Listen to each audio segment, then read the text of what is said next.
Every month, a part of your work disappears. You never touch it. You never argue with it. You barely notice it, but for most of human history, taxation was impossible to ignore. So the real question isn't why we pay taxes. The real question is, how did it become so quiet? Taxation is older than money, older than governments, older than written law. Before payroll systems, before income tax, before forms and deductions, people paid taxes to gods, not to states. In the earliest civilizations, temples were governments. Grain, livestock, labor. These weren't called taxes, they were duties. Duties to a divine ruler. Refusing didn't make you a criminal, it made you a sinner. When power claims heaven, it doesn't need consent. Ancient Egypt understood this well. Egypt didn't just collect taxes, it recorded them.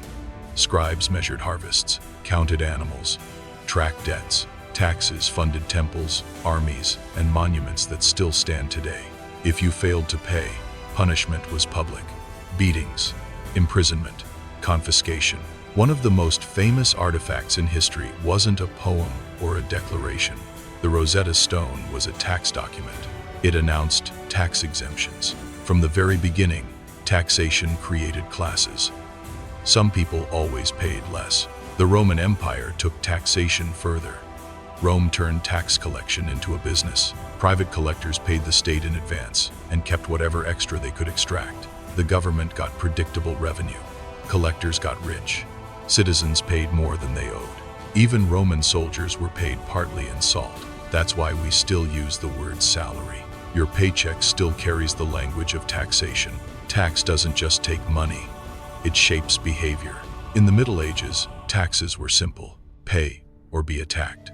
England collected Danegeld, paying Viking raiders to stay away. Taxation wasn't subtle, it was survival. In Islamic empires, non-Muslims paid jizya in exchange for protection and exemption from military service. Different systems, same logic.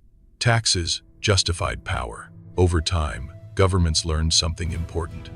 If you tax luxury, revenue fluctuates. If you tax necessity, it never stops. Salt was taxed across civilizations. So were windows, homes, daily essentials. People boarded up windows just to survive taxation. Salt taxes triggered riots, revolutions, even independence movements. People tolerate many things, but not taxes that feel unjust. For most of its early history, the United States didn't tax income. The government ran on tariffs and trade duties. Income tax arrived in 1913. It was framed as temporary, progressive, necessary. Then came payroll deductions. Taxes stopped being something you paid. They became something you never received. The pain disappeared. Resistance faded. After World War II, governments faced massive debt. The solution wasn't louder taxation. It was quieter taxation. Sales taxes, consumption taxes, value-added taxes. Taxes you feel only after you spend.